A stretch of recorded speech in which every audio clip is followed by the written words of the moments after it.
noches, señoras y señores. Bienvenidos a Tiempos Modernos.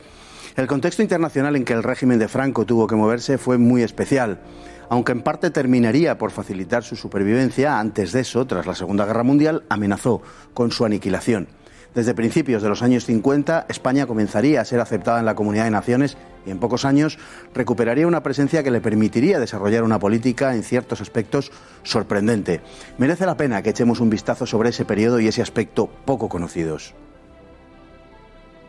El cambio de política en España, con motivo de los planes de desarrollo de fines de los 50, tuvo su traslación al plano internacional. Tras los años de aislamiento que siguieron a la Segunda Guerra Mundial, España fue incorporándose a la comunidad internacional con un ritmo lento, pero seguro. En 1950 ya habían vuelto la mayoría de embajadores, haciendo bueno el desdeñoso "ya volverán", que pronunció Franco cuando se marcharon un lustro atrás. Poco después, España era admitida en los principales organismos internacionales hasta culminar en diciembre de 1955 con la admisión en la ONU. El proceso se vio jalonado por dos importantes acontecimientos, como fueron el concordato con la Santa Sede y los acuerdos de Madrid con los Estados Unidos, firmados el primero en agosto y el segundo en septiembre de 1953. Aunque desde la Segunda Guerra Mundial las relaciones con los países europeos distaron de ser buenas, a partir de finales de los 50 y durante los 60 y 70 mejoraron en parte gracias a la buena sintonía entre Madrid y Washington. Esa mejora condujo a España a solicitar la admisión en el mercado común en 1962, que, si bien le fue denegada por razones políticas, condujo al Tratado Preferencial de 1970, muy favorable para los intereses españoles. Aunque el respaldo estadounidense fue muy importante para España en materia internacional, la política de Madrid nunca fue sumisa a los intereses norteamericanos. Y cuando ambas no coincidieron, pese a la enorme diferencia existente entre uno y otro socio, España mantuvo la defensa de sus intereses hasta irritar a Washington. El régimen de Franco consiguió la condena de la ONU al colonialismo británico en 1966 y 1967 sobre Gibraltar y se negó a secundar el embargo estadounidense a Cuba. Cuando estalló la guerra del Yom Kippur en 1973, Carrero Blanco no accedió a la pretensión norteamericana de utilización de las bases en nuestro suelo. En África, una región que siempre despertó el interés de Madrid, se produjeron conflictos con Marruecos desde su independencia, a la que Franco accedió sin excesivos impedimentos, lo que desmiente la obsesión africanista con la que algunos han querido caracterizar su persona casi en exclusiva. Entre 1957 y 1958 se libró la Guerra de Ifni, en la que España mantuvo su posición en esta zona hasta que decidió entregarla a Marruecos entre 1968 y 1969. Y contuvo las ambiciones marroquíes sobre el Sáhara hasta las vísperas de la muerte de Franco.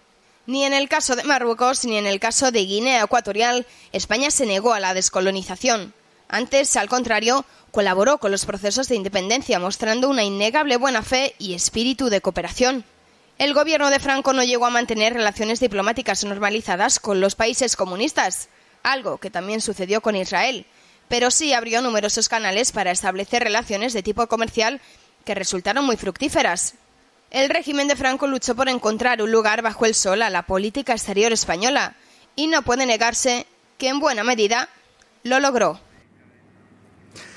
La política exterior española de Franco, algo más allá que las relaciones durante la Segunda Guerra Mundial. Muy buenas noches, don Pedro Fernández Barbadillo. Hola, buenas noches. Encantado de estar con vosotros. Encantado de que esté usted con nosotros. Bueno, la política en principio es una política después de la guerra, durante la Segunda Guerra Mundial y después de la Segunda Guerra Mundial fundamentalmente, es una política de aislamiento. Pero no es un aislamiento, tenemos que decirlo, deseado por el régimen, de la misma manera que la política de autarquía tampoco se correspondía exactamente con un deseo del régimen, sino que es algo impuesto por las circunstancias. Así es, o sea, desde el principio el franquismo quiere, a medida que la Segunda Guerra Mundial se va decantando claramente a favor de los aliados, el franquismo quiere reforzar sus lazos con los anglosajones. Lo que pasa es que estos no le dejan, en parte por presiones, por intereses propios y en parte también por la del gran vencedor, el gran elemento que hace que vence al Tercer Reich, que es la Unión Soviética. Eso lleva a la condena del régimen en el año 46, en la Conferencia de San Francisco, y también al aislamiento económico. Pero lo que tú has definido como autarquía, que si de una manera que sea más comprensible para nuestros oyentes se puede definir como nacionalismo económico, era una política que se estaba aplicando en España con ciertas interrupciones, pues desde principios del siglo XX, ante el fracaso de la industrialización del sistema liberal del siglo XIX. También intentó aplicarla la Segunda República, y no digamos la dictadura de Primo de Rivera. Bueno, a partir de ese periodo de aislamiento, de la retirada de los embajadores, se fue España normalizando en sus relaciones con el exterior, aunque siempre la parte más complicada fue Europa. Siempre fue la parte más complicada. El primer jefe de Estado extranjero que visita a Franco después de la Segunda Guerra Mundial es el emir Abdalá de Transjordania, hoy Jordania. ¿Y cómo se puede explicar esto? Pues si lo definimos sin los tópicos habituales, sino con el realismo con el que hay que ver las relaciones exteriores, es que Francia y Gran Bretaña, que desde las guerras napoleónicas habían tenido un papel de influencia en España determinante, pues querían que España siguiese siendo un satélite de ellos. Y la manera en la que el franquismo escapa de este dogal es con la alianza con Estados Unidos, que sentó muy mal en ciertos sectores del régimen, pues como el falangismo. Lógicamente, ¿no? Bueno, Estados Unidos a partir de ahí se convierte en el valedor de España en la política internacional, a partir sobre todo de los tratados del 53 y de las posteriores incorporaciones de España a los diversos organismos internacionales, y hace, digamos, un poco de intermediario con los países europeos. Pero no solamente, pero muy principalmente. Sin embargo, la política exterior española, a través de los decenios siguientes, no sería una política sumisa a Washington. Pues no, tengo que corregirte que has dicho tratados con Estados Unidos. No fueron tratados, fueron acuerdos. Porque los tratados de Madrid. Los solemos equivocar mucho. Los tratados por parte de Estados Unidos los tienen que aprobar el Senado. Y los presidentes de Estados Unidos, el presidente Eisenhower, sabía que no iba a conseguir que se aprobasen en los acuerdos de Madrid. Sí. Entonces, los acuerdos de Madrid. Hombre, quien le salva la cara al franquismo, o quien consigue salvarle, es Stalin, paradójicamente, cuando estalla la Guerra Fría con el bloqueo de Berlín y el golpe de Praga, y no digamos la Guerra de Corea. Entonces, prácticamente es Estados Unidos el que impone a sus aliados occidentales que tienen que contar con España porque es un país anticomunista, seguro, que puede ser retaguardia ante una invasión del Pacto de Varsovia, y hay que pactar con ella. Esto, como has dicho, no supone que el gobierno español tenga una política de sumisión absoluta a Estados Unidos, a fin de cuentas su mayor aliado. Pues, por ejemplo, el presidente Johnson le pide a Franco que envíe tropas a Vietnam a medida que se va enfangando el asunto, como pasó con Corea, que hubo una intervención internacional, hubo tropas hasta turcas y australianas y marroquíes. Y Franco no solo no se niega, sino que le advierte a Johnson de que van a perder la guerra y que es mejor negociar. Y también España no sigue las directrices de Estados Unidos respecto al embargo contra la Cuba castrista, y en las guerras de Oriente Próximo, entre la de los 6 días del 67 y la del Yom Kippur, se niega el uso de las bases aéreas. Tiene una importancia cierta esa negativa de los españoles a la utilización de las bases norteamericanas. Provocó una enorme irritación en los norteamericanos, sobre todo en 1973, en el Yom Kippur.